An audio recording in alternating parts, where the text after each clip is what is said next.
to invite some people on who are waiting. There are people who are waiting to get into the video who are in a special group that we put together. I want to thank God for Stu Peters for inviting a ton of people. Josh Barnett, who will also be coming on tonight. I want to thank him. I want to thank the Affidavit Mamas for getting the information out. And I want to thank all the people around the nation that are actually knocking this thing out and taking care of business for the people. We are going to get this thing going, and we are going to have a joy. We are going to learn things that you may have never seen before in your life. But I promise you that it's going to be worth your time. It's going to be worth the effort in order to gain this information and learn. I do understand that this is a serious moment for our nation's history. We as a people have been suffering through many things. We have had heartaches and pain. Many of us have seen our loved ones lost. And it's a shame. It's a very sad thing that many people have not been able to go to places where they can view what's happening with their loved ones, the elderly. Many people have had situations where they were forced, or their relatives were forced to go into hospitals where they were treated unfairly and they died alone. And so it's a sad thing in the land of the free for things like this to happen. It's a sad thing for us to live in the land of the free and be told what we must do. But what's worse is when you live in the land of the free and you are told what you must do, and the people who are telling you what you must do are being paid in programs to force things upon you. It's a sad situation. So we're in a place in America right now today where people have told me that they have fear. They don't know what to do. They don't know if they are to be forced to take a mandated shot. They don't know. And I'm going to allow Josh Barnett to come on, everybody. This is Josh Barnett, who ran for Congress, who actually got me started in working with people who are conservatives. He's out and about tonight, but he is someone who started connecting me with conservative people and politicians in order to make a change when it comes to what's happening in government. Now, I know that people are terrified about having to be forced to get a mandated vaccine.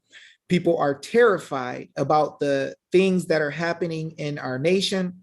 And many of you want to know what exactly needs to be done in order to make things right. And so today we are going to go through the actual court case part of it. We're going to go through the actual law and let you guys see that nobody, including OSHA, has the power to force you to do anything with your own private health and your own private body. Now, the thing is, everybody should share this video and get it out.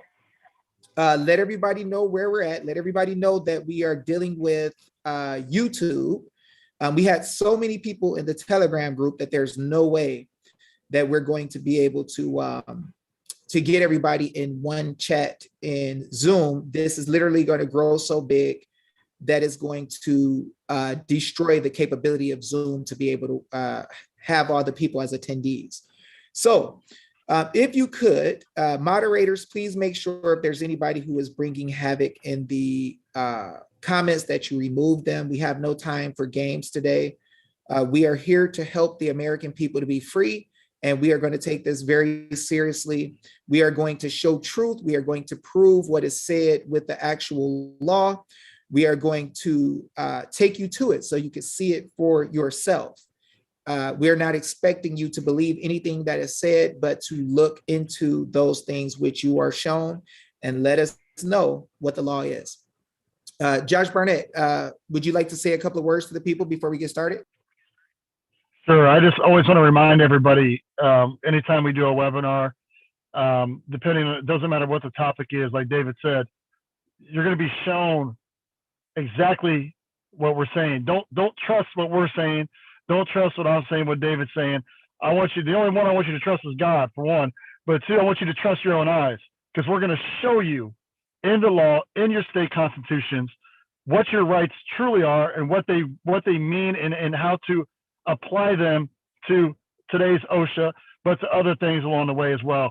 And I know today we're specializing in that. They have zero authority to do anything.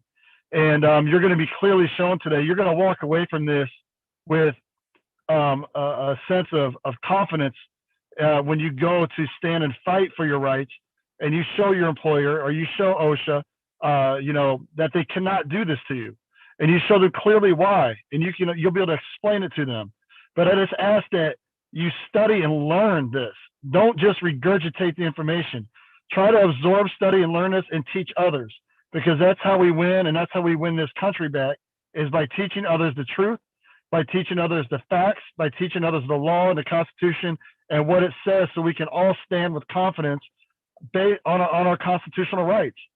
And they can only run roughshod over us in the dark. When we shine a big spotlight on them, that's when they get nervous. That's when they start backing down. And we've seen it all over the country in different areas of stuff that we've been doing. You shine a light on it, they start backing down because they know they're wrong. And they can't prove to you point by point and rebut anything that we're saying. I've yet to see it. So we have a lot of brilliant attorneys out there, and I've yet to see one of them do it. I challenge one of them to do it if they can, but you can't rebut what the Constitution says.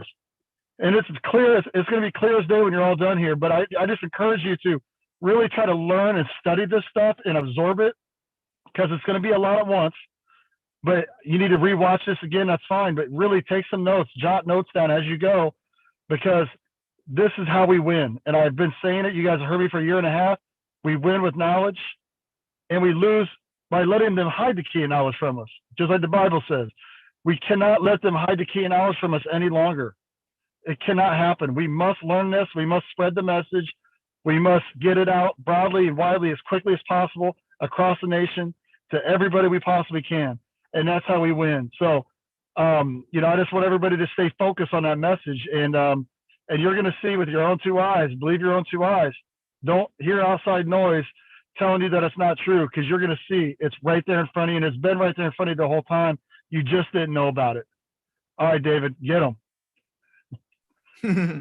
All right, everybody. Well, I definitely want to thank Josh for coming on. Once again, I want to thank Stu Peters. He is the first mainstream conservative media that has actually allowed us to have time on his platform to show people the truth. He cared enough about you guys to say that his platform is God's platform, and he allowed God to lead.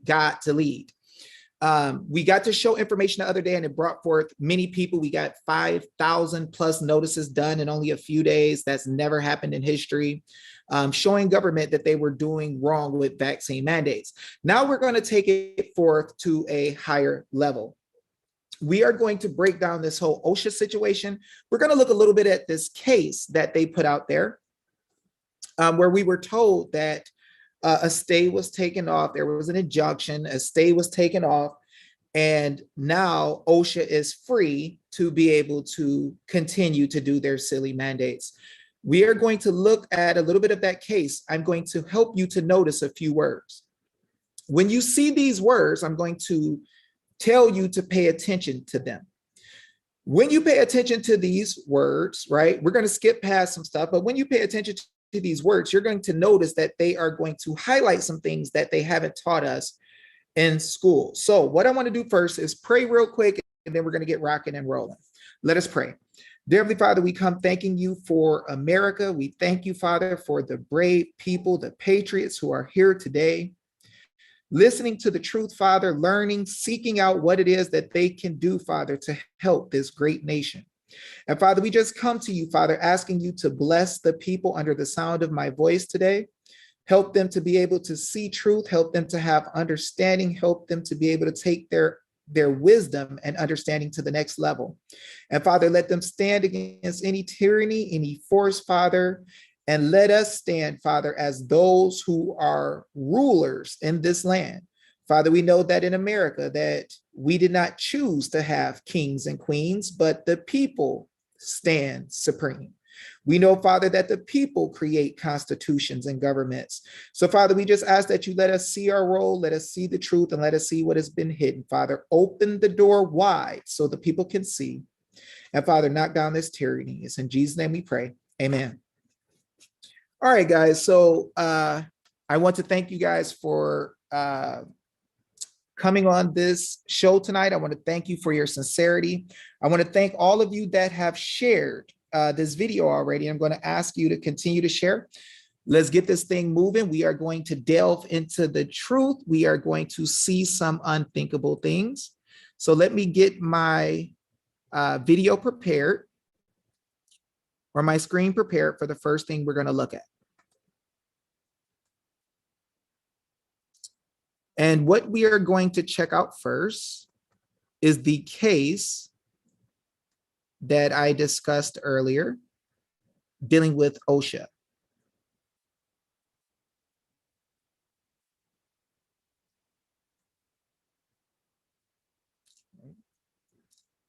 There is a 10-second delay. I just want you guys to know in the system, we always have this issue.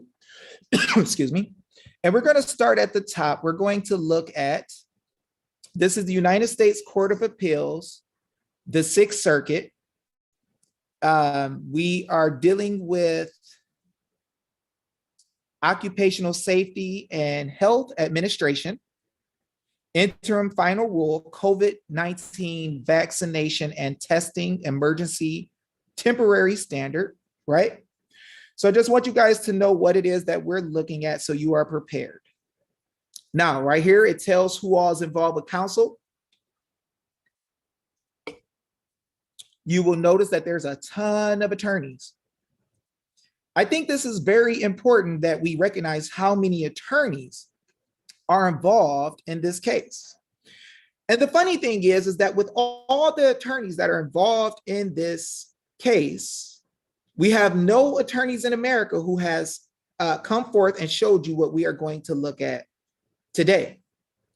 We have no attorney in America who has dropped information to us to have remedy and be able to fix these things.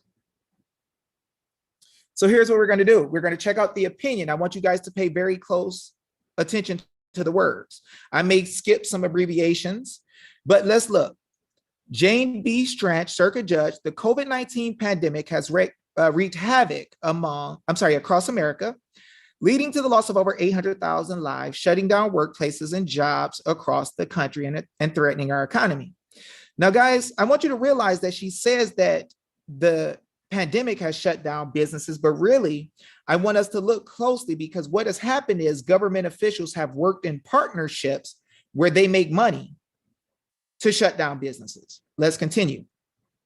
Throughout America, employees have been trying to survive financially and hoping to find a way to return to their jobs. Despite access to vaccines and better testings, however, the virus rages on, mutating into different variants and posing new risks. Recognizing the old normal is not going to return. That's some telling information, guys, that they believe that we're not ever returning to the freedom that we were promised in America and our forefathers died for.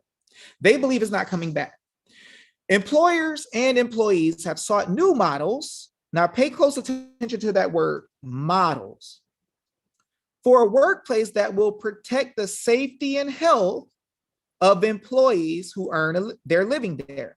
Now, we're not going to argue about science or medicine or who has the best doctor or what heals you the most. But let's remember that there was a cruise ship that actually had people full. I mean, it was full of people who were vaccinated and there was still a breakout. But that's neither here nor there. I want to look at the law. Watch this. Now, this is how government officials and attorneys usually get you involved in something where they're going to rob you.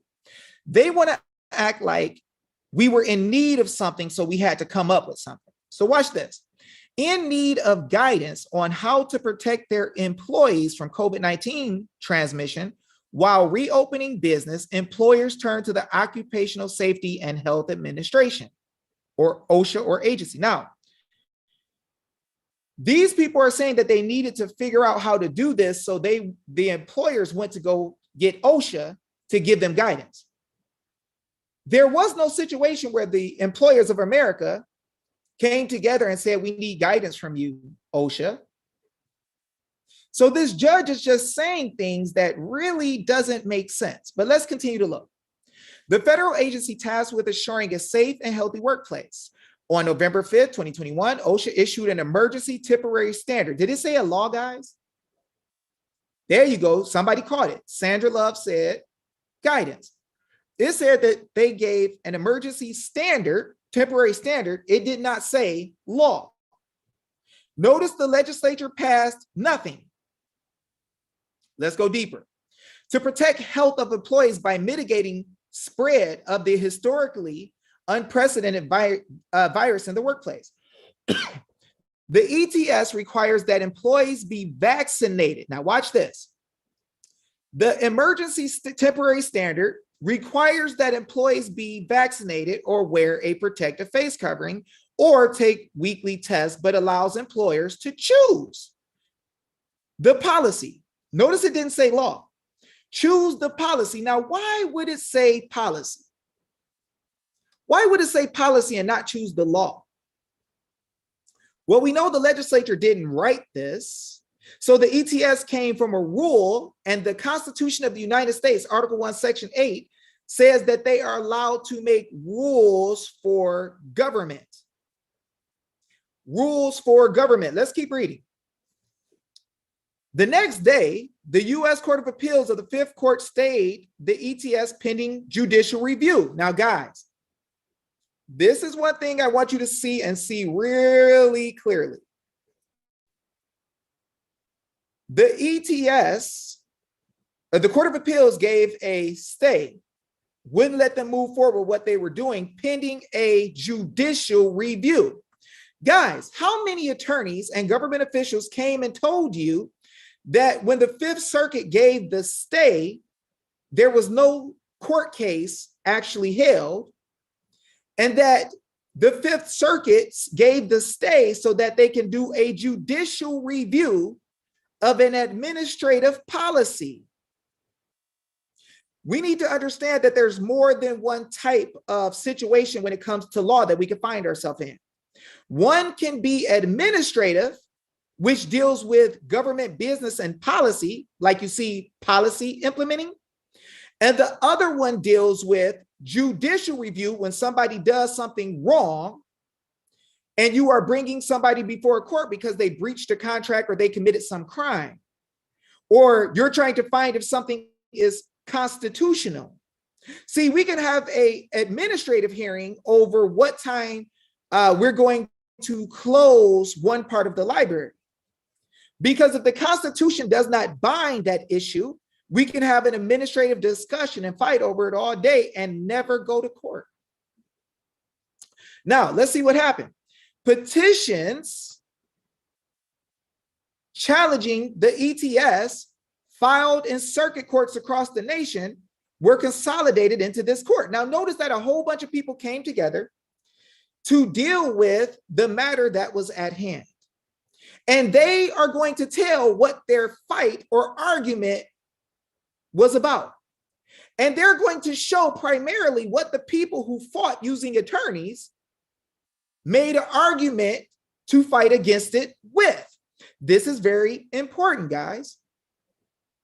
This is very important because if you don't know what was used to put into the case, you don't know what the judge is responding to. So when they tell you that the judges said that they can force you to get a shot, you are not really doing yourself a favor by taking their word for it without checking the case to see what in the world they're talking about. Now, guys, one thing that I'm going to tell you about is they don't have the power to do this. I'm going to prove it to you. Then I'm going to show you how the Congress, the United States House.gov website tells you how to beat these people when they're doing cases. I'm going to show you what the real law is, and I'm going to show you that they will present stuff to you that is not the law. And then what I'm going to do is I'm going to break it down for you out of their own law so you can see that they lied to you. Guys, anything that you see in an in a statute deals with the administration of government. When somebody is a legislative body member, they don't have the right to make statutes about your rights. They don't get to remove your rights in the form of a statute. So when people are witnessing what they're doing and getting afraid, they are doing that because nobody has taught us that we have rights that are higher than the government's ability to make statutes. In Article 1, Section 8 of the United States Constitution, we give the government the power to deal with commerce. I've been telling people for about 3 years that the government will use the Commerce Clause to deceive you into believing that they can write a statute about something and then act like they don't have to respect your rights that are in the Constitution. But today we're going to learn better. God is going to open the door for you to see clearly. Let's look at what this says. Congress passed the Occupational Safety and Health Act of 1970. Now, the funny thing is when they tell us about what the law says, they don't usually tell us what the statute here says. And they're not going to take you back to it. They're going to just tell you they have the right to do something to you without showing it to you. Everybody, please share. This is going to get good. To assure safe and healthful working conditions for the nation's workforce and to preserve the nation's human resources. They're saying that the nation has human resources. You almost get to feel like they believe you belong to them. Watch what they say. We're going to skip the citing. It expressly found that personal injuries and illness arising out of work situations impose a substantial burden upon and are a hindrance to interstate commerce. See, they like to use the Commerce Clause to give them jurisdiction to write whatever. So they're saying because we gave you power over commerce, we can also dictate how things are going to go in your places of employment. And now they're trying to sneak in the idea that they can force you to get a vaccine. They can force you to do something that's against your religious beliefs, your own health, your body. Let me tell y'all something. Whenever you see a mandate or you see a statute, you will find that there is a statutory text and there is the constitutional text. The Constitution came from the common law. I want all the attorneys to laugh at me. The Constitution came from the common law, which came from the Bible. The government officials are not allowed to write common law.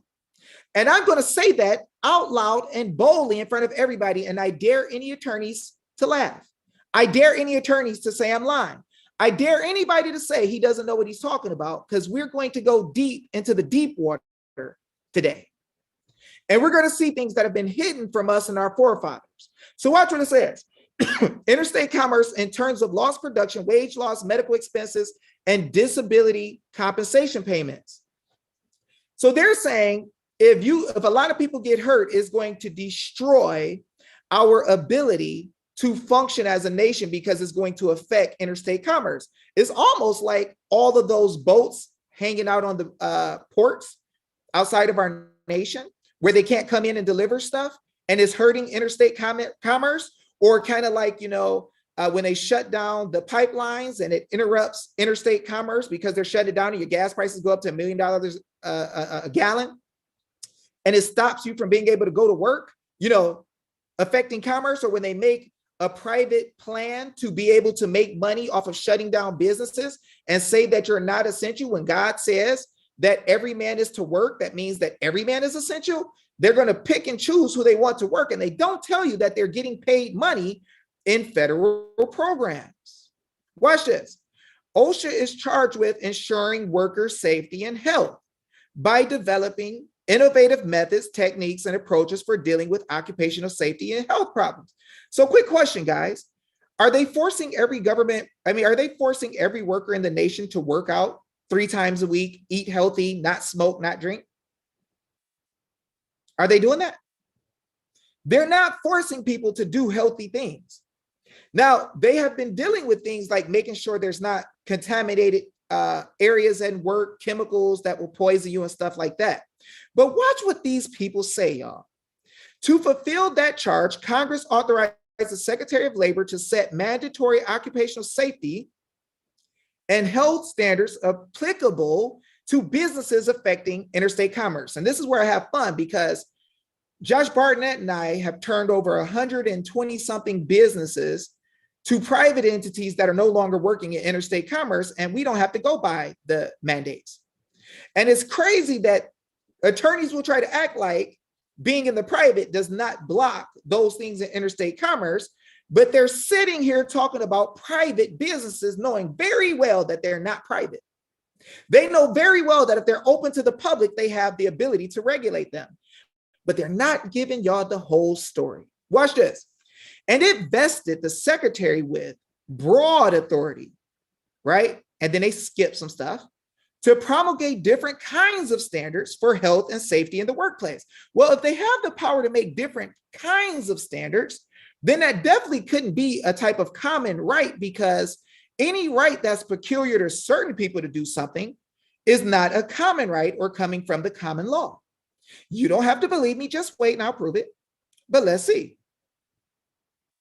An occupational safety and health standard is one that requires conditions or the adoption of or use of one or more practices, means, methods, operations, or processes reasonably necessary to appropriate to provide safe or healthy employment and places of, healthful employment and place of employment.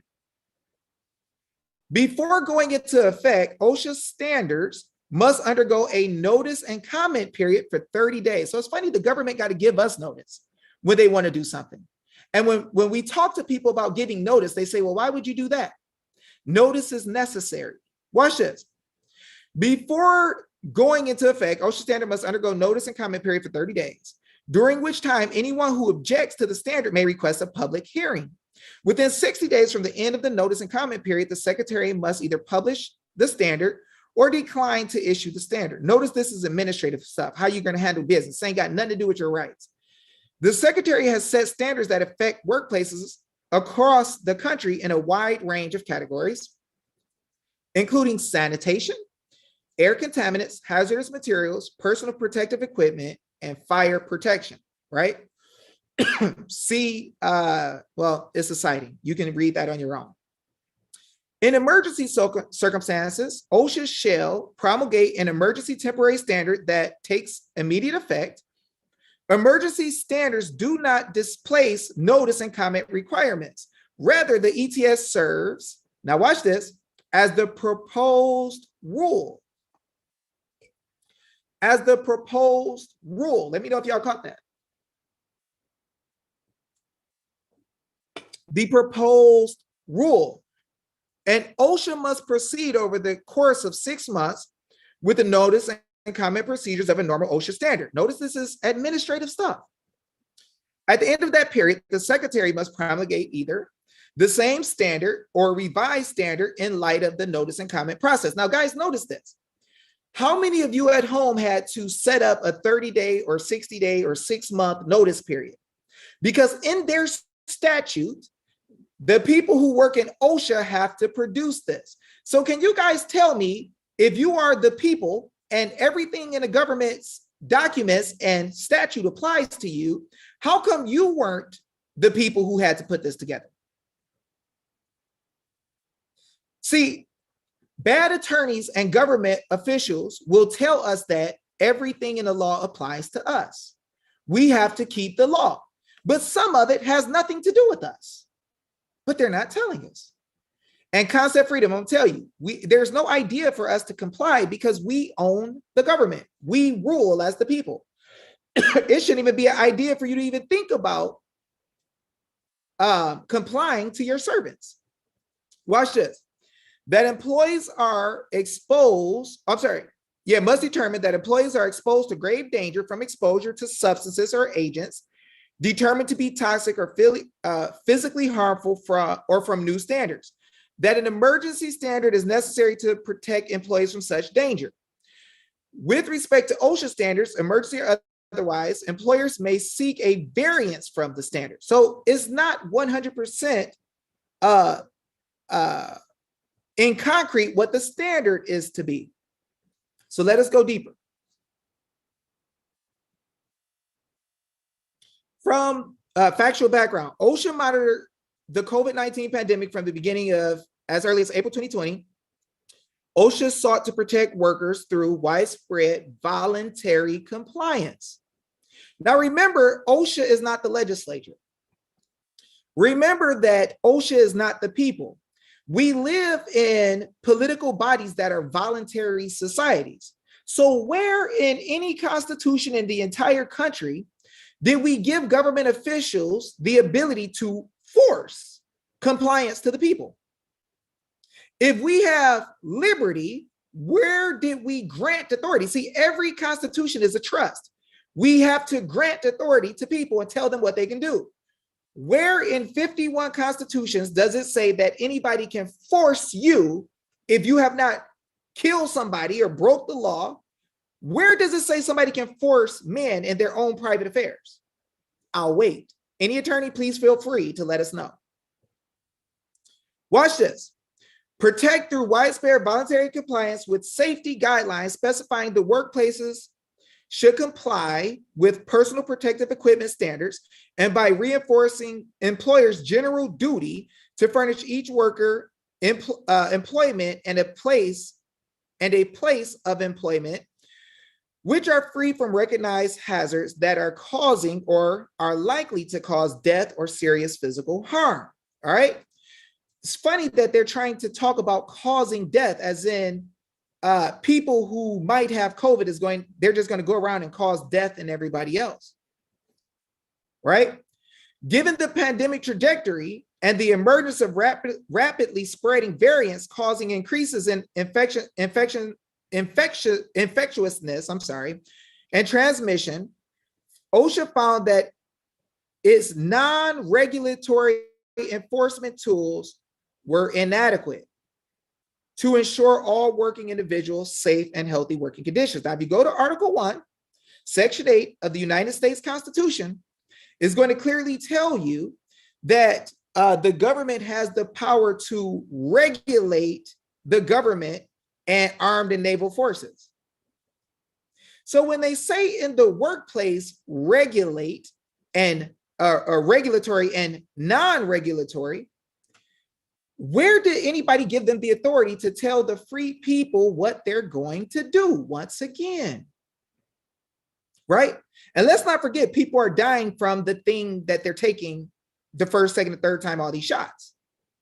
Determining that the continued spread of COVID-19 met the two requirements of this statute, on November 5th, 2021, OSHA published an ETS, Emergency Temporary Standard, to fulfill, now watch this, y'all, its statutory directive and address the extraordinary and exigent circumstances presented by this unprecedented pandemic, right? They're really just giving it to us, letting us know how bad it is. The ETS, now watch very carefully, y'all. The ETS does not require anyone to be vaccinated. So people say OSHA has the power to vaccinate people. The ETS don't even require anyone to be vaccinated. Did y'all catch that?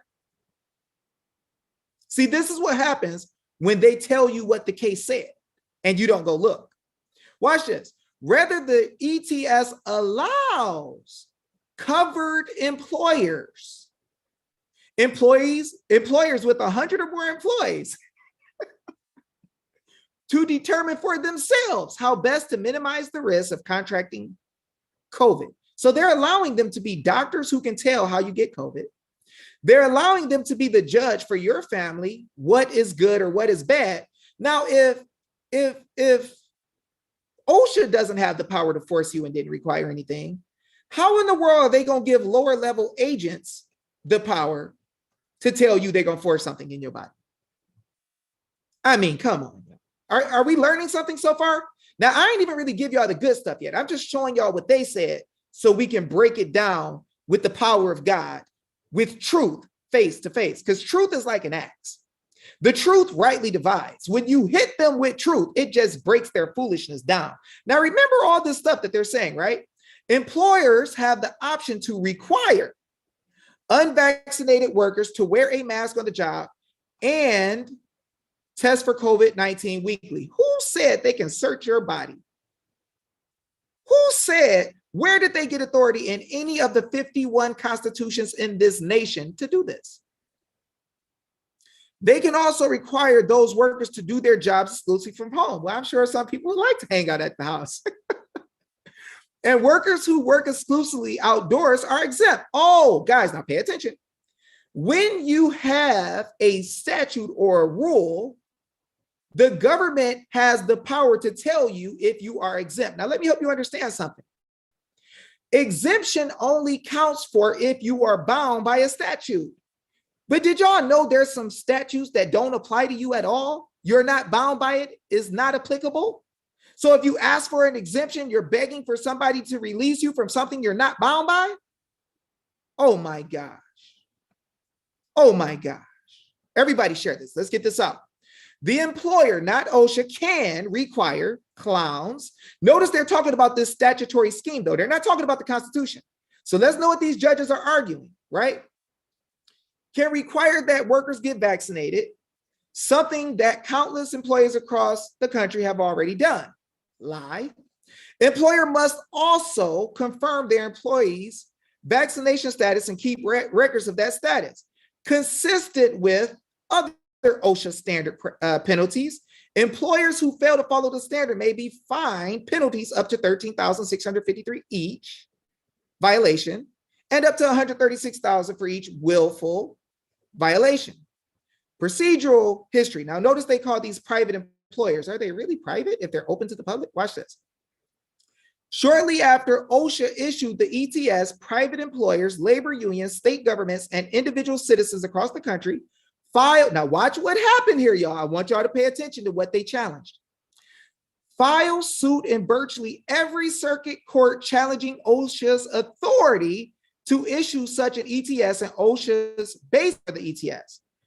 One day after the ETS went into effect, the Fifth Circuit issued a stay barring OSHA from enforcing the ETS until completion of a judicial review. So everything up to that point was administrative. Now they're going to do a judicial review of the administrative process, not a judicial review of all of your rights. They're going to check and see if the agency followed what the legislature said, not if the agency followed the complete and entire law, including the Constitution and your common rights that came from God, that your forefathers were smart enough to tell every government official, if you want to work for us, you better not ever touch these. Don't ever touch our private health. Don't ever touch our private lives. Don't ever touch who we can be married to. Don't ever touch any of these things. They swore already not to do it. They swore not to do it. Now watch this. Less than a week later, the Fifth Circuit, with a written opinion reaffirming the initial stay after having conducted an expedited review. So they're doing a review of the administrative policy, right? In reaching its decision to stay the ETS, the Fifth Circuit generally forecasted that ETS faced fatal statutory and constitutional issues, then concluded the petitioners had demonstrated a strong likelihood of success on the merits. So the thing is, they didn't go through and make the decision already if the people have a power to do something. They're going over the statutes and the constitutional issues and saying that they have a chance at winning. So we're going to stop you guys from touching the people. On the other state factors, the Fifth Circuit found that individual states and employers would be substantially burdened due to the compliance cost. So guys, they're arguing about cost, loss of constitutional freedom, and intrusion into states' constitutionally reserved police power, as if the police power of the state allows them to go after the companies. So guys, they talk about loss of constitutional freedom, but have they showed the people what their constitutional protections and freedoms are? And when they deal with this statutory system, have they told the people what their powers are based on the statutory system? Let me know if you guys are gaining anything yet. Without addressing any of OSHA's factual explanations. So now OSHA gets to explain against the Constitution and other things. Or supporting scientific evidence concerning harm. Nobody cares about that because your scientific evidence does not overrun the freedom of the people and the law. And I'll prove it. The Fifth Circuit summarily concluded that a state will do OSHA no harm whatsoever. Well, OSHA ain't getting harmed by the people not wanting to take their shot. They're not getting harmed by that. They're an agency. How the freak would they gain harm, right? They're just an agency. It's not real. They are actors who carry out duties in government. The same people who they say will get harmed go from business to business if you're open and shut you down and talk to you and take their masks down. They touch your doors. So how are you harming them if they're out already walking door to door telling people they can't be open? They're not being harmed. See, this is the trick about administrative stuff. Administrative court cases, they'll try to act like an agency can be an injured party going against one of the people. And an agency can take away your rights when nobody ever gave the government the power to take away your rights, nor an agency. The maxims of law say that you cannot do through the agency of another what you cannot do yourself. If I can't make you do something, I can't hire an agent to make you do it. It's going to get deep. The government notified the judicial panel on multi-district litigation of petitions across multiple circuits, invoking the lottery procedure to consolidate all the petitions in a single circuit. On November 16th, the panel of the U.S. Court of Appeals for the Sixth Circuit to review the petitions. The government moved to dissolve the stay, right, issued by the Fifth Circuit pursuant to, you can look it up, which provides that the Court of Appeals chosen through the multi-circuit lottery may modify, revoke, or extend a stay that a Court of Appeals issued before the lottery. All right, so we see what happened. Let's look. Standard of the stay. A stay is an intrusion into the ordinary process of administrative and judicial review. Therefore, it is not a matter of right. Now, see, they're telling you the truth now. It is not a matter of right, even if irreparable injury might otherwise result to the appellant. So getting this stay, guys, has nothing to do with your right. So we need to be arguing what our freaking rights are. We don't need to worry about if a judge says OSHA's mandate has any merit or not, or if it's administrative and they're trying to look over to see what's going on. We don't need to look at what their arguments are. We need to figure out what are our rights that we're going to stand on. Watch this. To determine whether a stay pending judicial review is merited, we consider 4 factors. Whether the stay applicants have made a strong showing that he is likely to cede on the merits, whether the applicant will be irreparably injured absent a stay, whether issuance of the stay will substantially injure the other parties interested in the proceeding, where the public interest lies. You have private interest and public interest. OSHA is dealing with their public interest because they're saying that the statute got authority from the Commerce Clause, and the legislature created things to cover these administrative issues. Now, this is not arguing that we have a constitutional right to be free from their bull. Pay close attention. Scope of OSHA's statutory authority. I'm gonna just tell y'all, the statute cannot give you, any statute of any legislature does not give you rights under the common law, period. They can also not remove your rights under the common law, period. Let me know if you guys are understanding this and you're gaining something. Now, watch this, because I'm gonna give you the remedy shortly. Petitioners' arguments are primarily grounded in the Fifth Circuit's blanket conclusion that the ETS is beyond the scope of the OSHA statutory authority. Now, this is what I tell everybody. Stop arguing about a dang statute when you have a constitutionally protected right. You don't even need to bring up the statute because the statute has to be in pursuance to the Constitution. So if we, the people, say you are going against our rights, which are the common law that the attorneys don't want you to hear about, they don't want you to know. If you argue about the statute, they can kill your case all day and night because the legislature gave the statutory authority in the statute to the government entity or the private entity. What the government cannot argue about is what you have a right to that they swore to already in the Constitution. It is beyond argument. So this is where the trick is. The attorneys are trying to get everybody to argue some type of dumb statute in their cases. This is why Trump cases lost with the election. This is why everything got kicked out of the court. This is why the statutory type of affidavit that this gentleman put together in Arizona to give as an attorney to all the people, every single case got kicked out. Every single affidavit was not heard. This is why they keep losing, because they're tricking us to not stand on our rights and to only use the statute. The statute is completely administrative, y'all. Look, the federal and state constitutions grant authority to certain workers and tell them how to protect our property and our rights. And in order for them to learn what they have to do, we give them general grants of power and then allow them to write statute to control how they carry out that power in pursuance to the main constitution or the main document, the trust indenture that we grant them authority with. So we create the highest level law. We create the declarations and bills of right, which they are barred from touching. It is the common law. And then after that, and some people are going to doubt me, they're going to say common law is court cases by judges. Shut up. You don't know what you're talking about, attorney. You got tricked, and I'm going to prove it. Guys, understand. We make the general law. We make the foundational law. We make the basis of government and the frame of government, and we grant authority to each worker the way that we want. And then we let them figure out the statutory administrative business of the day. They're going to have somebody take care of closing the court at 5. They're going to have somebody take out the trash on this day. They're going to have somebody do this, keep the records of marriages.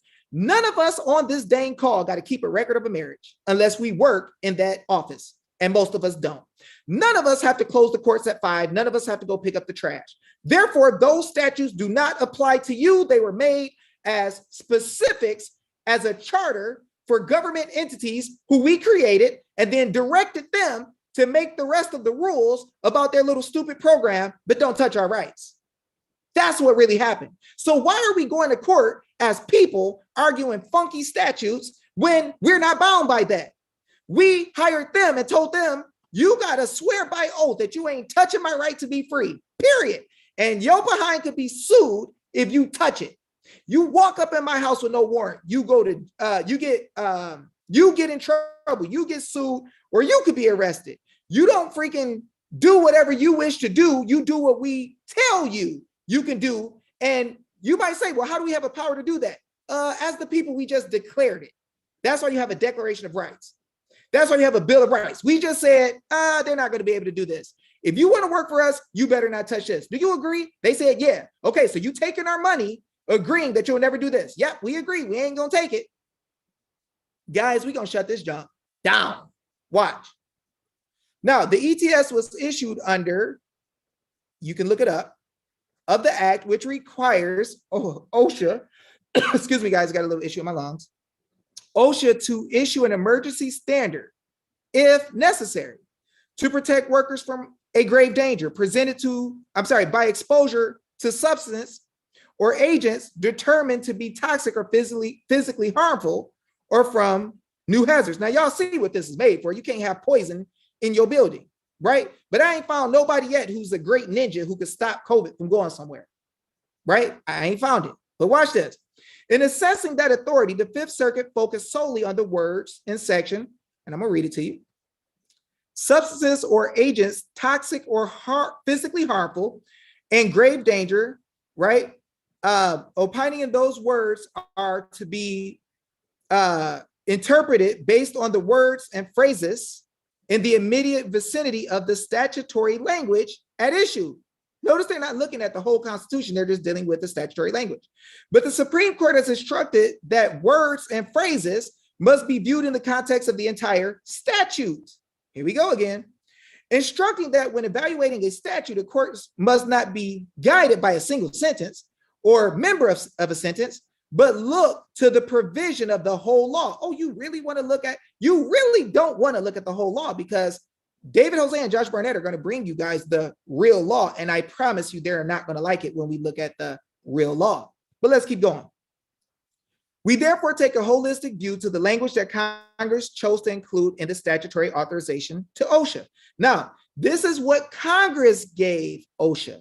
Now, my question is, did we, the people, give this to OSHA? And where does the power that our legislative servants give to OSHA stop? Does it stop wherever they want it to? Or does it stop where we show them our rights are? Where did government begin? Did it begin with agents or attorneys telling us what we can write in the Constitution? Or did it begin with we, the people, coming together and talking and saying, oh, we're not going to let them touch this, that, or the other? If the government did not start with the statutory system, how in the world is it going to end with the statutory system? Y'all catching this? It's going to get good.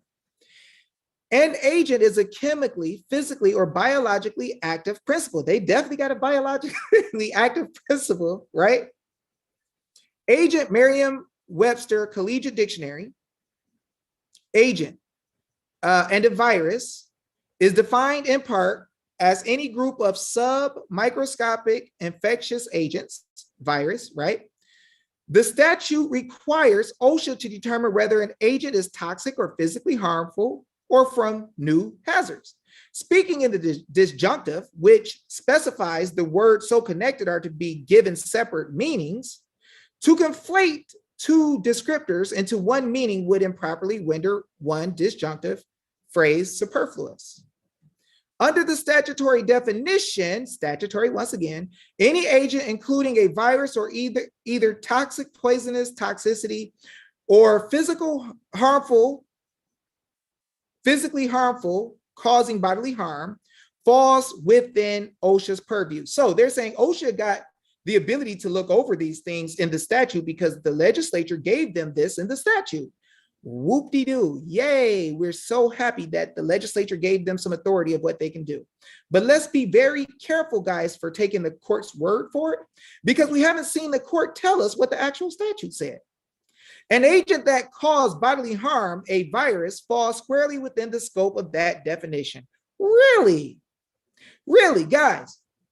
Now I'm going to prove to you guys how I told you guys that they used the Commerce Clause to try to deceive the people and do everything. And these administrative courts and now the federal courts will try to deceive you because the federal government gets money off of these federal programs. Whenever you administer a program, some of the money is held back to the Fed. For instance, with CPS, they hold back administrative costs. They make some money. The political subdivisions make some money. The states make some money. Same thing happens with child support. They make money. Same thing when they gave people COVID diagnosis, the hospital makes money. The whole program makes money. When they shut you down, they all get money. So we're going to look and see what they say. Watch this.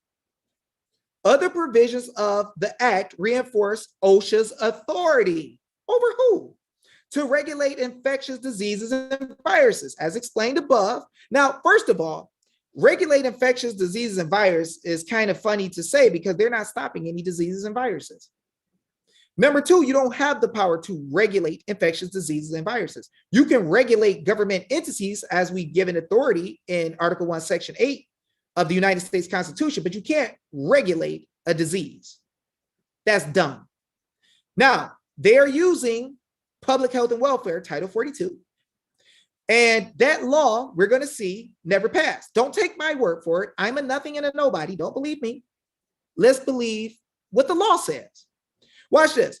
And let me know if you guys are getting something. I don't want to keep reading on this if you guys not getting anything and you want me to move closer to the fire. Other provisions of the act reinforce OSHA's authority to regulate infectious disease and viruses. As explained above, Congress enacted the OSHA Act, right? Under the Commerce Clause. See, they try to use the Commerce Clause to bypass your rights all over the place. When they want to mess with your children in school, they want to act like if you don't follow what they say, you're affecting commerce. When they make the laws to deal with you going to get some milk from the store and they want to ticket you for everything, they're basing it under commerce, transportation, as if you're doing business. They're overextending jurisdiction, but we're going to show them what they call some act right today. Because Congress found that illness arising out of work situations impose a substantial burden upon, they left out some stuff, interstate commerce. Congress created the Safety and Health Administration to protect workers from those illnesses by reducing health hazards at their place of employment.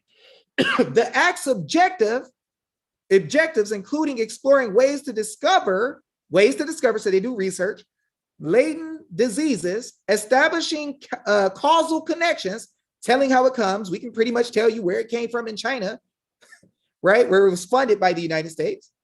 Between diseases and work and environmental conditions, and conducting other research relating to health problems, okay? And finally, the Act sought to provide medical criteria which will assure, insofar as practicable, that no employee will suffer diminished health, functional capacity, or life expectancy as the result of his work experience. Wow, so what if your work experience wants to make you get something that might kill you or give you a heart issue? What if? Section 20 of the OSH Act provides for OSHA to work with and through other agencies by expressly directing the Secretary of Health and Human Services to conduct research in consultation with the Secretary of Labor to develop information regarding potentially toxic substance or harmful agents. Now, pay close attention, guys, including the medical examination and test. And I'm going to be done reading this right about here. That provision, so when you ask for an exemption from this, the legislator put an exemption inside of the text. But guys, an exemption only deals with you if you were already bound by the jurisdiction. So if you ask for an exemption, watch what happens. The provision also contains that religious exemptions for the OSH Act. Nothing in this or any other provision of this chapter shall be deemed to authorize or require medical examination, immunization, or treatment for those who object on a religious grounds, except where such is necessary for the protection and of the health or safety of others. Now, notice, guys, what they put in the act was something to make you believe that the exemption they're able to exclude if they feel like the health and safety of others would be affected. Now, this is their statutory exemption. But what if you have a right that is higher than a statutory exemption? What if they didn't tell you that the actual law that we're discussing said something else? What if the truth is they haven't taught you about your rights under the law? What if the truth is they have not taught you the common law? What if they act like it doesn't exist so that you would never know how to fight a situation like this? And what if God has raised up a nobody nothing from the ghetto and a man who is a gym owner to show you the truth? What would happen if God got a bunch of moms and fighters who are regular people to study the law and see that they may not have told us the real truth? Guys, I'm going to tell you the legislature doesn't have the power to write what's called common law. I'm going to tell you guys that the legislature does not have the power to even make statutes against your rights. And I know that a lot of people are going to get upset that I just said that. So what I'm going to do is what we believe in always doing. No conversation without documentation. We're going to document from Black's Law 5th edition what the law really is. The Black's Law 5th edition, guys, is the law dictionary that government officials use to tell what the law is. Attorneys use it to tell what the law is. The sad thing is they don't tell you about common law. They don't tell you about your constitutional rights. But today we're going to learn and take this to a different level. And then I'm going to show you that these people who are trying to tell you that they can force you to get a shot because OSHA has some authority from the legislature and OSHA gave somebody else the ability to tell you what you have to do. No, religious exemptions is not the only way out, Brooks Foxy, but it's good you said that. They want you to believe the religious exemption that's statutory is your only way out, so that way they can hide that it is not applicable to you. Let me help you understand. The first word we're going to look at here on the screen, let me know if you can see it, is constitutional right. Guys, you have rights that are in the constitutions and the government is not telling you what they are, how powerful they are, and how they stand. Please make sure y'all share this. I'm sure we got double, triple the people in here. My numbers get blocked on YouTube, and some of the time we actually see where I use a different program. One program will say 1,000 people watching, and the YouTube will say it's several hundred. So we got to be careful. But watch this, y'all. Watch this. Constitutional right from the Black's Law 5th edition. Now, how many of you guys knew this? A right guaranteed to the citizens by the Constitution, and so guaranteed as to prevent legislative interference therewith. Guys, did you know you have freedom, constitutional liberty of freedom, as you see below in bold, that is guaranteed to you by the Constitution to the point that the legislature can't even write anything against it? Who told you that? See, if the legislature can't write something against your right, and they're not telling you about what your rights are in the 50 state constitutions, could it be that they're trying to force you to get something given a statutory permission when the statutory permission itself doesn't follow what the Constitution says? I'm going to make it deeper for y'all. You have constitutional rights and you have common rights. Where do common rights come from? See, we are told by attorneys and government officials across the nation that the common law doesn't exist anymore. That was old stuff. You don't want to look at that. Let's just look at the statute. Let's look. What is a common right based on the Black's Law 5th edition? Y'all see my little dirty finger from working on cars? Watch this, y'all. We're going to go into the deep waters now, and God is going to free you from the oppression they've been placing upon you. Right derivative from common law. Right peculiar to certain people is not a common right. Guys, if the government writes a right for you or say you have the ability to do something in the statute, if you're a certain person or if you're vaccinated, if you're this or that, that is not a common right.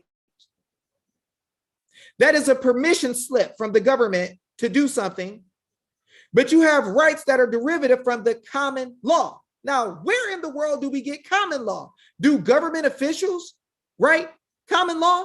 Well, what I'm going to do is show you that the state constitutions hold the people's common law. We created it.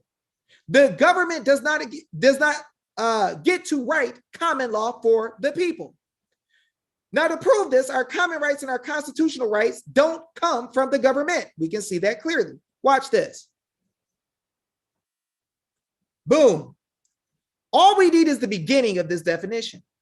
Black's Law 5th, common law. Watch this. As distinguished from law created by the enactment of legislatures. The common law comprises the body of those principles and rules of action relating to the government and security of persons and property, which derive their authority solely from usages and customs of immemorial antiquity. Watch this. Do a judge make common law? No. All they can do is confirm what the people said in the Constitution, which is the common law. Watch. Or from the judgment and decrees of the courts recognizing, not making law. They are lying to y'all. talking about something called case law. A judge don't make a single law ever. That's what we gave the legislature the power to do. Watch this. Or from judgments and decrees of courts recognizing, affirming, and enforcing such usages and customs, right? This is what the common law comes from. And they'll try to tell you it's from the unwritten laws of England. That don't make any difference, because in America, we have American common law. It ain't got nothing to do with England. We have our own form of common law. We have our bills and declarations of rights. We don't have a king. We don't have to tell the king not to do a certain thing to us. We rule in America. We rule in America. Now, what I want to do is take y'all to the next level. I want to take y'all to the next level. We got some people who've been lying to us about what their powers are. Lying to us about what they can do. So I'm going to take you guys, before I take you to the actual law so you can read that they're lying, Title 42 is what they're using to take your kids, take your grandma, do all this COVID stuff and make money off of it. Title 42 is what they're telling us gives them the power to do all this stuff with health and safety. So what I want to do is I want to give you guys real truth. I want to take you to the next level. I want to show you how they say we can defeat what they do. Now, people laugh at me and Josh and they say, why do you guys do notice? Why do the affidavit mamas do notice? How do you guys think that they're listening to you? I mean, I'm sure that they don't want to believe anything you guys say. You're not government. You're not attorneys. How are you trying to show people these couple of laws in the Constitution and the Constitution, you think that defeats what they're doing? We're going to go to the next level. We're going to take y'all to a level you ain't never seen before. Let me know if you guys can see my screen. It should show uscode.house.gov. Guys, we're not playing here. We're taking you to the government website to show you that they lie to you. Remember the word common law. Remember that common law it came from the Bible. Remember that the bills and declarations of rights are the common law that the people made, and that legislatures are not allowed to make common law. Now, once we understand that, realize that everything they write is administrative code to tell people what to do in their agencies and entities. It does not direct the people's lives. The people have liberty. I'm not just telling you that. I'm going to show you. See, the common law rules all. You have trust indentures that have to be given greater detail. The Constitution tells that there shall be a judge. There shall be a Supreme Court. There shall be an appeals court. There shall be a lower level court, right? A district court or a superior court. It also is going to tell you that the legislature, one of the members of the legislature has to be so old, and they have to be a certain type of person, right? They have to be above certain types of reproach. And then after that, there's going to be statute that tells how they do everything they do. But notice that the people don't have to follow the rules of the legislature. I'm going to help you all see the truth today. Watch this. Positive law codification by the Office of the Law Revision Council is the process of preparing and enacting a codification bill to restate existing law as a positive law title of the United States Code. The restatement conforms to the policy, intent, and purposes of Congress in the original enactments. That may be true or not, but the organizational structure of the law is improved. How do you improve what was already there? Obsolete provisions are eliminated, ambiguous provisions are clarified, inconsistent provisions are resolved, and technical errors corrected. Now let's watch this, because a lot of y'all are running to courts talking about Title 42. Oh, we can use a Title 42 case against them. We can, Title 42 says that the OSHA can't do this. Title 42 never passed, y'all. Title 42 never passed. What are you quoting? Watch this. The code, now this is their own words, is divided into titles according to subject matter. Some are called positive law titles and the rest are called non-positive law titles. Well, what's a positive law, Dave and Josh? What's a positive law?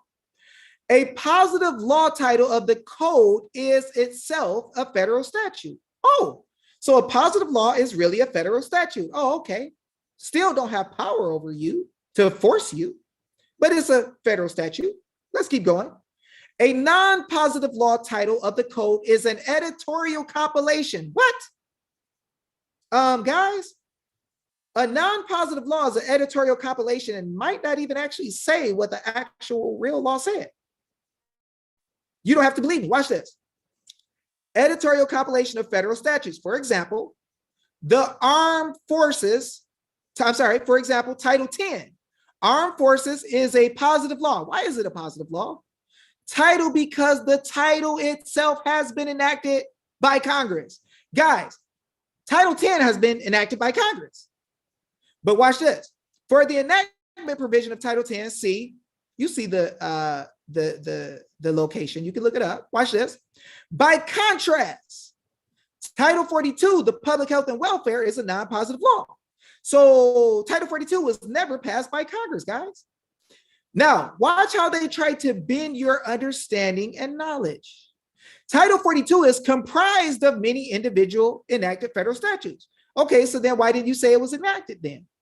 Because it has not been passed as a whole, because some of the stuff is not the same as what the law says. It is presumed to be the law. So when they go to court and they say, Title 42 says we can do this to you. Title 42 says administratively we can do this. They're telling you something that does not exist in law. They're tricking you.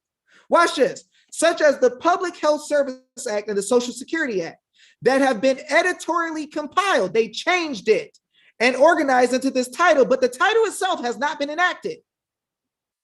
Now, people gonna say, David, that don't make a difference. It's all law. Shut your mouth. We're gonna gain wisdom today. We don't want to hear foolishness. We're gonna let them tell you the truth. The distinction is legally significant. If it is legally significant, that means it makes a difference in your life. Now, why are attorneys going to court, quoting Title 42, going in front of the news, telling Title 42 says you could do this, when Title 42 never passed? Why are we arguing something that's not law? Non-positive law titles are prima facie evidence of the law. It's law in its face, evidence, but it's not actually the law. But watch this. But positive law titles constitute legal evidence of the law in all federal and state courts.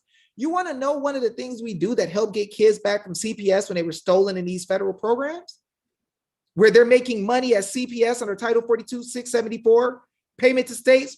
The guardian ad litem is making money. CPS agents making money. The court is no longer a criminal or civil court. They're called the neglect and abuse court, constituted out of the mouth of the legislature in commerce, tricking people, taking their kids and selling them for money.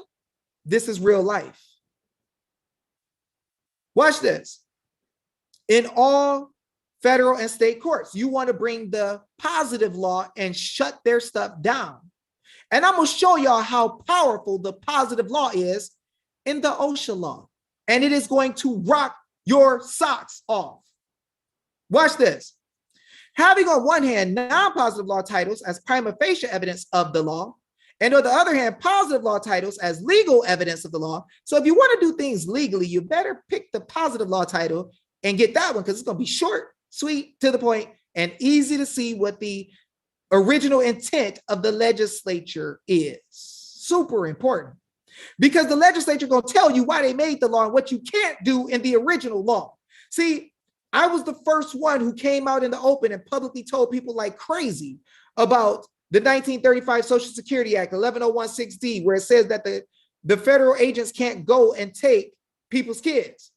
CPS is a federal partnership. I show people that. People start getting their kids back across the nation, along with other things that I put in these notices using the law. Watch this. means that both types of titles, excuse me, both types of titles contain statutory text. Now, guys, if it's editorially comprised, does it really contain statutory text, or does it contain some text that is in the statutory, but some of it is going to be changed? Come on, y'all. Let me know if y'all understanding this. Is this getting deep for y'all? Because I'm showing y'all how to deal with them in all federal and state courts based on the law. I had to suffer to learn this. And now I'm giving it to y'all freely so you can stop these wicked people from harming you. Watch this. Means that both types of titles contain statutory text that can be presented to a federal or state court. Now, notice what they just did to you. They're allowing attorneys to bring the actual legal evidence of the law or prima facie evidence. They could choose.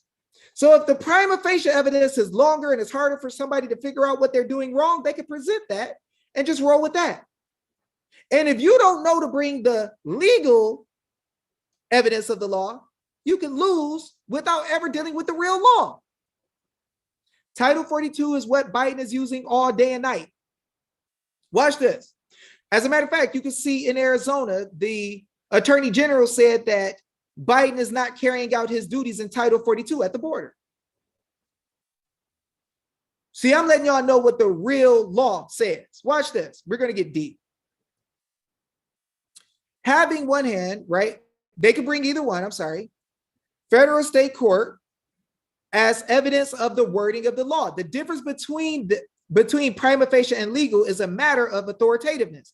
So you can come in with the authority or you can come in with some bull. It's your choice. But they're telling you on their own government website how they're destroying you. And people think this is a game and joke. We're going to get serious now. Statutory text appearing in non-positive law may be rebutted. They say, David, why are you sending out affidavits and notices? Why are you showing they don't have a power? Because I understand that Title 42 never passed. So when you give me that garbage, I'm going to rebut it with the real law and the Constitution and crush you. But David Jose don't just say you can rebut this foolishness with this. Their own law pages of government tell you this, and no attorney is giving you this. This is why I don't sleep at night, because I feel bad for all the people who are suffering because they don't know that they're hiding the truth right under your nose and laughing at you. And when I bring you the truth, sometimes you laugh at me and say, David, you think you're rebutting something? Your affidavits mean nothing. I'm like, I bet you that judge know it means something. I bet you the head attorney who's smart in CPS or child support enforcement or the Highway Safety Act, I bet you they know what the heck I'm talking about. This is the real world. This is where real fights happen. Watch this. Statutory text appearing in non-positive law may be rebutted. What if you can rebut a whole case because a clown attorney put something on the docs of the court that was not actual law? It was prima facie evidence of something he called law. And then you rebut what he put about his authority and power by simply showing the Constitution and showing that his stuff is rebutted by the own page of the United States House.gov, and then giving them proof that you have the actual law that is the public law that was passed by the legislature, and it says they can't do what they're trying to do. What about that? What about that? What about that? But you ain't got to believe me. I'm going to take you to the words of the legislature from 1970 and blow your mind. Because I showed you where common law comes from. It comes from the people. The people gave each other, the people declared that they have a liberty, life, liberty, and property, which cannot be touched by the government without due process of law. That law was not talking about statute that deals with the government officials. It was talking about the common law of the land. Don't believe me, though. I'm going to prove it to you 100% by their own words. Watch this. Statutory text appearing in a non-positive law title may be rebutted by showing the wording in the underlying statute. This is why I go to the immediate, very first passing of a law of the government. I don't want to see how they try to reform it and change it. I want the original intent of the legislature, because I'm going to blow your back out with that. Watch this. Statutory text appearing in a non-positive law title may be rebutted by showing the wording in the underlying statute is different. Typically, statutory text appearing in the statutes at large is presented as proof of the words in the underlying statute.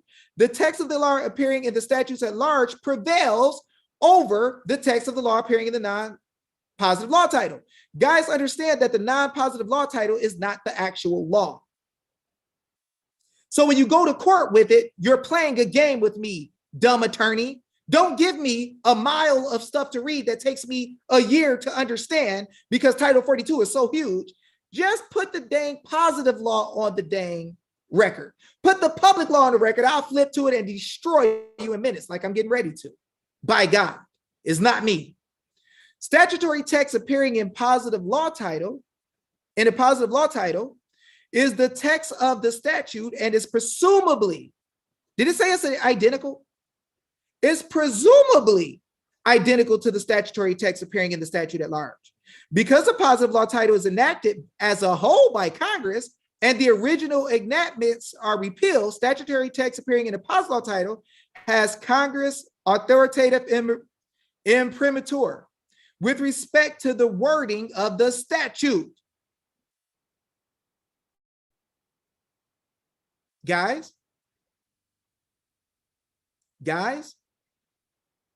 are we catching this? So what I'm going to do now is I'm going to take y'all to the nitty gritty and we going to stop this foolishness they've been trying to play on the people. And y'all got to forgive me. I'm getting worked up. I'm sweating in here. I am not a preacher from the South, though. Well, maybe I am. All right, watch this.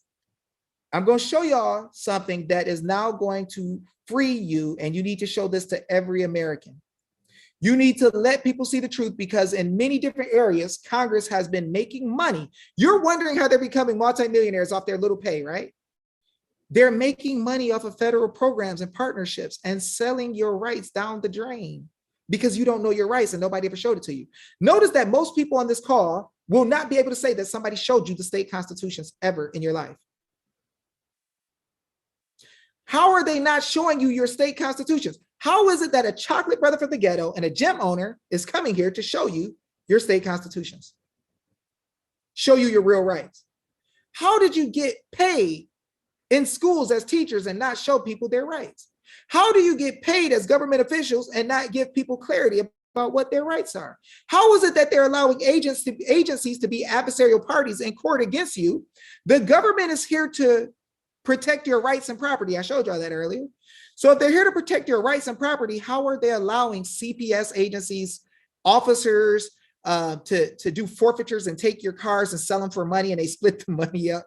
How are they letting agencies be adversarial parties to the people they swore to protect? They have a trust indenture where they're your trustees, but they're selling your rights over and attorneying them attorneys, attorneying them to a court that is trying to give them away to a private agency. Lord Jesus.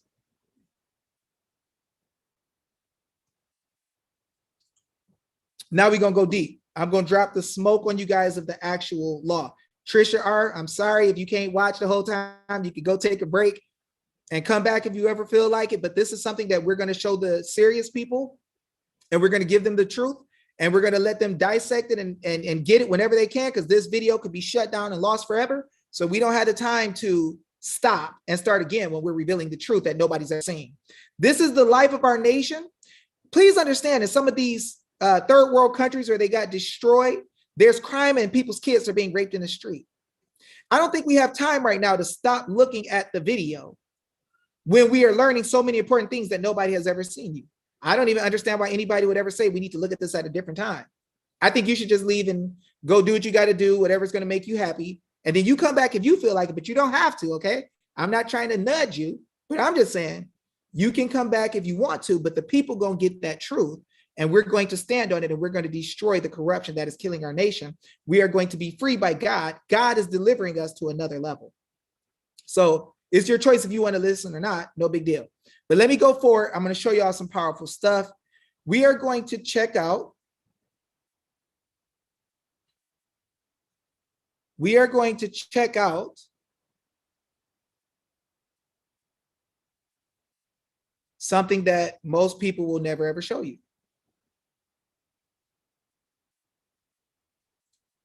This is going to be almost unbelievable. So you're going to have to get yourself ready to see this. We're going to start screen sharing. Watch this.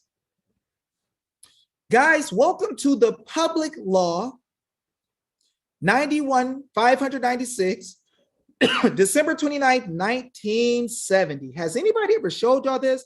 Why is a court referring to this but not showing y'all what it said? Now, guys, what I'm going to do is completely destroy OSHA mandates by God today and show you guys that they lie to you. I guarantee you that they will not be able to argue this. I guarantee you that you've gained some new information today with the common law, knowing that the legislature cannot write it, nor can they affect it or take it away. And I'm going to prove to you that all this stuff they told you about what OSHA can do was a bunch of garbage.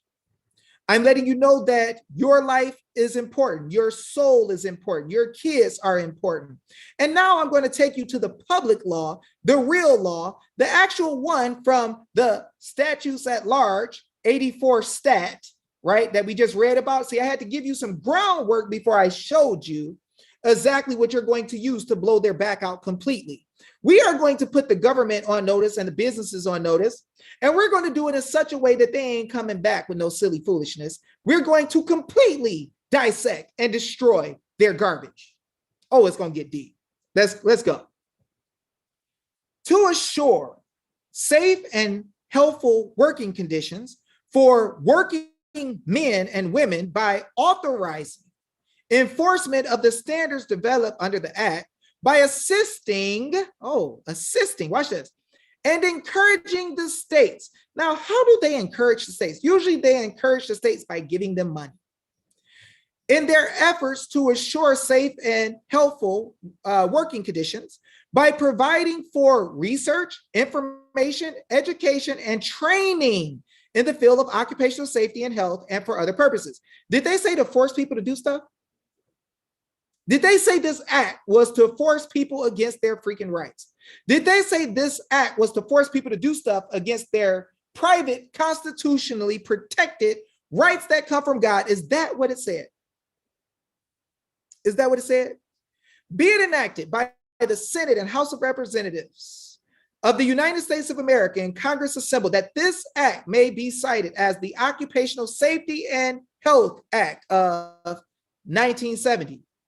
Congressional findings and purpose. The Congress finds that personal injuries and illness arising out of work situations impose a substantial burden and a hindrance to interstate commerce in terms of lost production, wages, lost medical expenses, and disability compensation payments. You notice the court talked about that, right?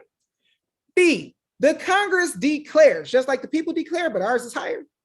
The Congress declares that personal injuries and illness, the Congress declares it to be the purpose and policy. Did it say the law or did it say policy? See, administrative things are policy. Law is forced upon everybody. The rights that we have as a people are forced upon everybody, that you cannot affect other people's rights. But the statute I already showed y'all, none of y'all got to go close the judge's quarters at 5 o'clock. None of y'all got to go pick up the trash if you don't work as a trash collector. So the statute don't bind everybody in every instance. Let's just be real. Watch this. Purpose and policy through the exercise of its powers to regulate commerce. You can regulate commerce, but can you regulate the people? Can you regulate the people's private health? Did we give you that authority in Article 1, Section 8? I don't think so. The several states and with foreign nations, and to provide for the general welfare, to assure as far as possible every working man and woman in the nation's safe and healthy working conditions, and to preserve our human resources. Who the heck is y'all human resources? You don't own the people. What do you mean? Human resources. We are the people. We own the government. Y'all are our resources. Number one, by encouraging employers and employees in their efforts to reduce the number of occupational safety and health standards at their places of employment and to stimulate employers and employees to institute new and perfect existing programs providing safe and helpful working conditions. They get crazy with these programs and make a lot of money off of it. By providing that employers and employees have separate but deep, now watch this, y'all. Anytime the legislature give you a right and speak it out or a responsibility as a person, that's not to the people. That is a legislative gift that does not cover the people in their capacity as the highest in law. Let me prove it to you. Watch this. By providing that employers and employees have separate but dependent responsibilities and rights with respect to achieving safe and helpful working conditions. So they just assigned some stuff to workers out of their own mouth, right? Now, by authorizing the Secretary of Labor to set mandatory occupational safety and health standards applicable to business affecting interstate commerce, and by creating an occupational safety and health review commission for carrying out adjudicatory functions under this act. So they're not going to court, they're dealing with it administratively. Just catch that out. Catch that. By building upon advances already made through employer and employee initiative for providing safe and helpful working conditions. Let me know if y'all getting something from this because we about to take it home. By providing for research in the field of occupational safety and health, including psychological factors involved, and by developing innovative methods, techniques, and approaches for dealing with occupational health, safety, and health problems. Did that say forcing the people to do what the freak they don't want to do dealing with their own private health? I don't think so. By exploring ways to discover latent diseases. Does that deal with helping people or forcing people to do stuff? Watch this. By providing medical criteria which will assure, insofar as practicable, that no employee will suffer diminished health, functional capacity, or life expectancy as a result of his work experience. Does that mean they get to tell him what he does for his health? No. By providing for training programs to increase the number and competence of personnel engaged in the field of occupational safety and health. So they said a whole bunch of stuff. None of it said they could force the people. Let's read again. By providing for the development and promulgation of occupational safety and health standards. That didn't say they could force you. By providing an effective enforcement program, which shall include a prohibition against giving advance notice of any inspection and sanctions for any individual violating this prohibition. I still didn't say they could force you to take any medicine or shot or health thing. Now we're going to go deeper, guys. By encouraging the states to assume the fullest responsibility for the administration. This is an administrative thing where they're going to have a program where they're going to get something off of doing good. And enforcement of their occupational safety and health laws by providing, wop, wop. Wop, wop. Did y'all catch that? Did I tell y'all they were going to be giving somebody money to carry these things out? When you let the government start giving people money for doing the right thing, as soon as the government start doing the wrong thing, they're going to pay people money to do what they want them to do, like shut you down. Now, let's look. By health laws, by providing grants to the states. You wonder why your governors keep trying to force you to do stuff against the law? Because they're giving them money. You want to know why Phoenix kept people shut down? Could it be the $452 or $51 million that Kelly Townsend said if the Daddy Biden don't give the 451 or 452 million that they will not stop the emergency? So in other words, you can stop the emergency for 452 million, but you can't just stop it because nobody's going through any issues where we need it. So Kelly Townsend let it be known that they were negotiating with the governor over 452 million and making a decision if we were going to be free or not. But they never had the power and authority in the first place to not allow us to be free. So in other words, the Fed can shut down everybody who's regular and pay the states and the political subdivisions hundreds of millions of dollars, and they'll just listen to them and shut y'all down and split up the money and have a party because they don't lose their income, just you do. Are y'all catching this? Now, I'm going to go ahead and show y'all the rest and blow this thing out the water. Here it goes. The states to assist in identifying their needs and responsibilities in the area of occupational safe and health, to develop plans in accordance with the provisions of this act to improve the administration and enforcement of state occupational safety and health laws, and to conduct experimental and demonstration projects in connection therewith.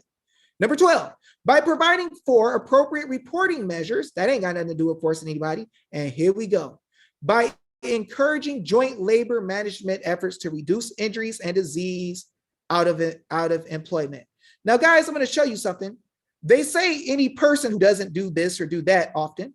And I'm going to let you know what person means. It does not mean man or woman. I'm going to show you what the word person means. Person means one or more individuals.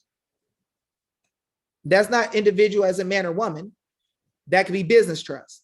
I mean, that could be a business sole proprietorship individual. The term person means one or more individuals, partnerships, associations, corporations, business trusts, legal representatives, or any organized group of persons. Did that say the people under their rights under the common law? No. The term employer means a person engaged in a business affecting commerce. Well, guess what? If you're a private entity, the real way, a private association, which we prove with 120 entities plus, Josh Barnett and I, you don't have to go by their silly terms. But it's even deeper though. Let's see who else it hits. The term employee means an employee. How the heck are you going to answer? How are you going to define a word by using the word? Employee means an employee of an employer who is employed in the business of his employer, which affects commerce. Okay, here we go with these games, right? This silly language. Now what we're going to do is we're just going to get down to the nitty gritty and end this. The term, oh no, we're not looking at terms no more. Applicability of this act. Now, guys, when somebody hear me say nothing, they get excited because they understand what I'm getting ready to do. And guys, I'm getting ready to say nothing. Remember I told you that certain things are not applicable to you? And people laugh and attorneys say, oh no, the common law doesn't work. All statutes apply to you and everybody got to follow the statute. Shut the heck up. Stop lying to people. Now your game is over. Watch this. Nothing in this act shall apply to working conditions of employees with respect to which other federal agencies and state agencies under Section 274 of the Atomic Energy Act of 1954, as amended, Title 42, USC 2021, exercise statutory authority to prescribe or enforce standards or regulations affecting occupational safety or health. So it don't apply to a certain group of people, right? Now I told y'all there's statutes that don't apply. Now we're going to go to number 4, and I'm going to give y'all the real smoke so y'all can jump up and down and have a dance and joy and know what is really powerful in this world for you. Here we go. Number 4, nothing in this act shall be construed to supersede or in any manner affect any workman's compensation law or to enlarge or diminish or affect in any other manner the common law. The common law comes from the people. The common law says you have liberty interest, that you control your health. You control the raising of your children. You control where you're going to work. You control what you're going to do for your health. To enlarge or diminish or affect in any other manner the common law or statutory rights. See, there's different rights, guys. I told y'all there's common law rights you have that the government can't write, that the people write, that are supreme, that they promised they were not going to touch. Affect in any other manner the common law or statutory rights, duties, or liabilities of employers and employees under any law with respect to injuries, diseases. You have a common law right with diseases to choose how you gonna deal with your health, if you gonna wear a mask or not, or death of employees in rising out of or in the course of employment. You don't get to go against my common law rights. Nothing in this act was created to tell you you can interfere with my common law rights. Why don't you teach people their common law rights? Why didn't the court open up and just say, shut the freak up? They have common law rights right here. It says so. And this statute was not created with an ability, and it should not be construed as superseding common law rights. Why are all the attorneys not making arguments about the fact that this dumb law says the common law rights cannot be affected of the people? Why? Why? Why? Why? This is the same way where parents get their kids taken, and I tell people, 1101-6D of the 1935 Social Security Act tells us that nothing in this act shall be construed as authorizing any federal agent, officer, or representative to take charge of any child over the objection of either of the parents or person standing in local presence of such child. They're taking kids, making money, millions and millions and billions of dollars. Arizona makes $1 billion a year by themselves. Their CPS agency. And then they split up part of it with the legislature. They're forcing y'all to take shots. They're forcing y'all to go to courts, and the courts are trying to argue back and forth as if they're trying to have a strong fight about your rights. And then they don't even open up the dang law. They refer to it. They should have freaking placed the whole law there and highlighted it and told y'all, just in case you want to skip, sorry, just in case you want to skip the hard parts, here it is right here that says this cannot affect the common law. The legislature can't even write common law. So if you have a right in the Constitution, they can't mess with it. Y'all don't believe me? Let me help y'all see it even better. Hold on one second. I'm sorry.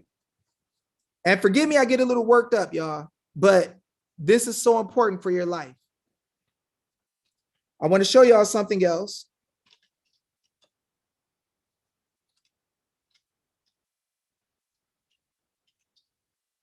Excuse me. And sorry about the coughing once again, guys. I got a little grinder lung issue.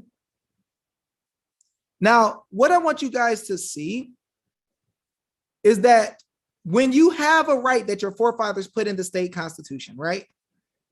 Or the federal, and when they put this right in the Constitution, what ends up happening is silly government officials like in Arizona, they'll come together and they'll say, well, you know, the statute don't really say that we can't hurt you like this. It don't say that we can't force you. The statute don't say that we can't do this or that. Therefore, we just gonna do whatever we want to do to you.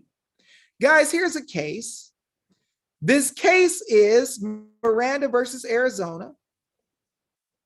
And Arizona tried to run game and say that because their statute does not require they do certain things, that they don't have to follow the Constitution. They could just do it because the statute said so. Right? Or the statute didn't say so. So if the statute doesn't say you have to read everybody their rights or you have to give due process in a certain way, they could just not do it because the statute didn't say it, but the Constitution says it, right? So this is the game attorneys and judges will play because they know they stopped teaching you the Constitution in school. So they think that you're never going to figure this out, but I'm going to spoil that plan by God today. It's not me, it's God. I'm going to show y'all the truth. Page 491. Page 491. Where rights secured by the Constitution are involved. See, if it says that you got a right to liberty and freedom, that's your own health. If it says you have a right to be free from unlawful searches, meaning if somebody can't swear you did them wrong, right? You harmed them with articulable evidence, with a sworn affidavit connected and probable cause. If they can't say you going around giving people AIDS on purpose, there's no reason to make a warrant to go into your private affairs or arrest you. We're protected from that. How do they think they get to go into your body or stick something up your nose and touch the barrier to your brain? How do they feel they can do that because they think somebody might be sick. Are they doing this because they're protecting you and forcing you, or are they doing this because they're getting paid? If you're getting paid and you're bringing people to administrative cases and then blocking all of their justice and then trying to tell them they can't sue, what that actually means is you are accepting bribes to trample their rights. And then you hide it from them by not showing them their state constitutions that say that you can't do it, which you already signed and agreed to as the United States and as the state workers. Oh, it's game over. Where rights secured by the Constitution are involved, there can be no rulemaking. Wait, the governor can't make a rule, OSHA can't make a rule, nobody can make a rule to force you to do something where your rights are already in the Constitution? Your rights are the highest? Holy moly. Well, what if the legislature gives them power to do it? Oh, wait, hold on, we got that too. Where rights secured by the Constitution are involved, there can be no rulemaking or legislation which would abrogate them. That means get rid of them. Ever. It cannot be abridged.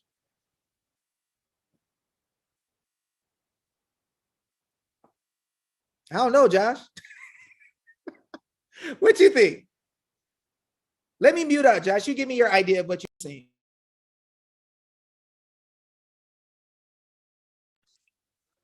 Every time I hear this information, I laugh. Because we been teaching this.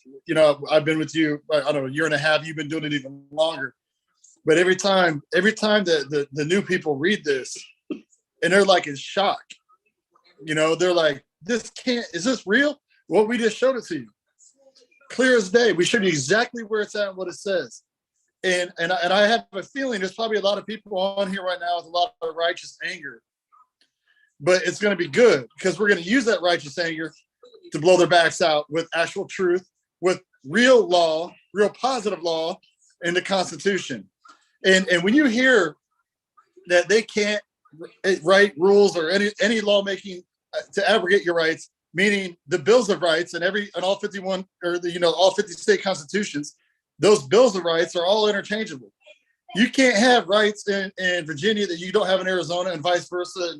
For every state that joined the union, right? Every state that became we are a republic. So, when you look at those bills of rights, and then you see that they can't write anything against that, and that your private medical decisions for you and your children, your liberty interests, are actually protected by those bills of rights, and they can't write rules or policy to abrogate or lawmaking to abrogate those rights. What the hell are we even talking about? On top of the fact that they're ripping us off, they're stealing our money and our rights in Title 42, which is a non-positive law never been enacted by Congress. Guys, we got to get them. We got to get them. Now's the time. And I know Stu Peters is ready to jump on them. So he's ready to pounce like Bounty Hunter again. He's going after him. So guys, we need to reignite that bounty hunter in all of us. You know what I mean? And Stu knows what's up because he's seen this stuff. And when somebody like Stu sees the truth, it's game over. It's game over because he's not going to stop until we get the result that we want to protect the American people. And I know we sure as heck ain't going to stop. I know Stu's not going to stop. We're going to continue teaching, continue spreading the word until we get what we want. And what we want is simply what has already been written is already law. We're not asking for anything more. We're not trying to beg you for the rights that we already have. That's not what we're about. So that's what using notices, affidavits, to put them on blast and show them, hey, here's what it says, rebut me. I've yet to see one rebuttal ever on any notice affidavit that has been written. Now I'm going to say, guys, you guys see where it says nothing in this act gives any power to create anything, any authority to reduce the common law authority of people. Nothing is there to give them power over the common law. Don't construe it that way. But that's exactly what they're trying to sell us in this little silly court. And they will do things like this when they know we don't know. But by God, I was able to suffer, guys, and come into this fight, but it took a struggle. It took for me to go through great heartache and pain to find out that they lie this way, to see that they will trick you out of what's yours. And none of the attorneys want to come together and fix the issue. Some might say we're mad, we're upset, we don't like this, but they're not ready to leave the bar and go against these people with everything they have and put them on notice. Guys, the law lets us know that we are to instruct our representatives. If you look at Michigan Constitution, the Declaration of Rights, if I'm lying, I'm dying. It tells us that the people have the authority to assemble together for their common good and to instruct their representatives. Idaho tells you we can instruct our representatives. We have not been instructing our representatives because they hid the law and the truth from us. Now, guys, let's be real. How many people have opened up that original law and showed it to y'all in your life? People talking all about OSHA, people running scared, they're doubting, they're like, oh man, God is letting us go, we're in trouble now. How many people can say that one person has ever opened that law up for you and broke it down like that? Number two, how many of you can say that people have shown you what the common law is, that you have common rights in the Constitution that the government can't touch, they swore not to touch it, and in all honesty, if they try to attack it, they're breaking the law? How many people have shown you? Now, you know this is God. It is not me. Because you could go to school for 50 years and not learn all this stuff that I have shown people that God has allowed me to see by letting me suffer and study. These things have been hidden by government officials. Steve Turner, there's a person who's struggling, who's a military family. I like to take care of them. So there's a Cash App up for them if you want to help them. I know you guys enjoy the information and the stuff I give you. I don't like to get stuff from people without giving them something that's valuable in exchange, which this I just want to give to the nation so the nation can be saved. Stu wanted his people to see what the law really says. Josh Burnett wanted his people to see what the law really says. The affidavit mamas push me day and night so people can see what the law really says. Sharon Yu from Texas pushes me to make sure that people can see the truth. Josue Lugo, Unity, Carla from Wisconsin, all these people, Violet, they all push me hard to make sure that the nation is saved. And God has given us a rare knowledge and understanding so the people who are crying and broken can stop being oppressed. So I just want to ask you guys, are you well fed? Did you learn anything new? And does it make sense to you guys? And are you uplifted by the work that God has shown you guys today? And if you are, I'm happy and I'm thankful. And I let this video be yours. So we get a 10-second delay. Let us know if you guys understand, if it made sense. We are going to do a notice or affidavit that we're going to send off to the government and put them on massive notice. We'll get with Stu and ask him what he thinks. We'll get with the affidavit mamas and ask them what they think. And then we will present it in such a powerful way that nobody in government, excuse me, nobody in government will run from us and nobody in government will come have a debate with us ever. It ain't happening. And no attorney has the authority to stand in our way because we are the people, we created the government. Attorneys are working in our legislative houses across the country, but the Bar Association was never given authority by the people to rule over what laws can be passed over our servants. So that's done for. We're going to fix this. So everybody, I am so thankful that you got to learn, to see the truth. We have went into a deep dive of this whole OSHA mandate and showed you that they're full of bull. It's a lie. It's a hoax. Hey, where's the law that can ban, that can bind the people? I can't see it anywhere, Tommy. I don't see it. Hey, boss, I don't see it. Right? So guys, game is over. Please share this with everybody. Get it done across the nation. You're in the Telegram group or you're on my YouTube now. We will put stuff in the comments to let you know where to get the affidavit and notice done. We will consult with Stu and the brave affidavit mamas and the troopers who we roll with. Josh and I do believe in taking wise counsel and coming together with wise people before we take actions and move. But when we take action and move, we move with fierce fire and intensity that will run over anybody who comes with some hoax. So the legislature ain't got power, y'all, to tell y'all what to do. So stop asking these clowns for exemptions. Tell them that they need to stop because they're not exempt to the people's power. Quit playing with us. All right. So I want to thank you guys. You're trying to get exemptions to rights you already have? That doesn't make any sense. Come on. Right? Stand rights. I wouldn't be subject to the statute that don't apply to me so that I could go ahead and be exempt from the statute that I could have just been safe from with the power as the people. But okay.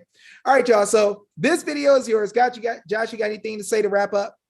No, like I told you guys earlier, study this, absorb it, digest it, share it, learn it, and then share it and teach it, because that's how we win. We win with knowledge, and that's what these videos are all about. And I think tonight was clear as day, showed you exactly what it is and where it is. So go back and take notes and study, because the worst thing for me is people that don't learn this stuff, and they get asked questions and they can't say what it is, and then it makes the whole movement look dumb. It kind of slows down the whole movement, even if it's just one person. So really learn this stuff and absorb it, because this is truly how we win. And I think you're going to see some movement here in the next 2 to 3 weeks in regards to this notice. And you're going to see a couple of weeks from now, you're going to see a little different change of events as far as, whether it's the Sixth Circuit Court, and their ridiculous ruling. But like David said, what were they really ruling against? It's not what you think it is. So we need to let them know, and we're going to put them on notice and let them know that we know what you're doing and we're not going to play with you anymore. Nice trick. That was cute until Yeah. people were going crazy. I'm like, man, let me go read this public law real quick. Oh yeah, here we go. All right, 10 minutes, 15 minutes. We good. Let's go show the people. Game over, right? Guys, don't fear these people. Don't ever let them make you worry about your safety and your freedom. You have a power. You have a right to be free. Your forefathers bled and died for it. We don't have a freaking king. You are kings and queens. You are made in God's image. You are free. Know your rights, know your power, have a voice, and let's put these people on notice, because these are our servants. We love y'all. We will catch y'all later. Y'all stay out of trouble. Y'all be cool. And we're going, share this with Stu's people, because he has a group too over in Telegram. Make sure you get the link to them. We love you all. Y'all continue to fight and stay strong. You are blessed. Be powerful. Be excited.